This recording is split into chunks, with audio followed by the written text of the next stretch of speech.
వరిసేలు అడిగినాయి నీరు దాపెరైతేడాని పత్తి సేలు అడిగినాయి నెత్తురు జల్లెరైతేడాని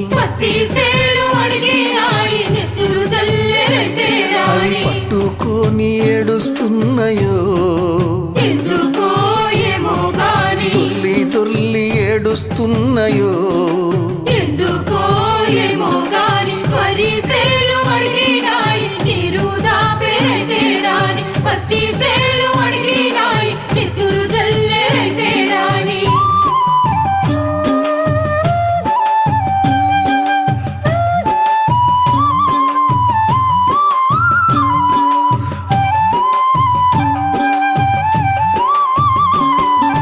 జొన్న సేలు అడిగినాయి వెన్ను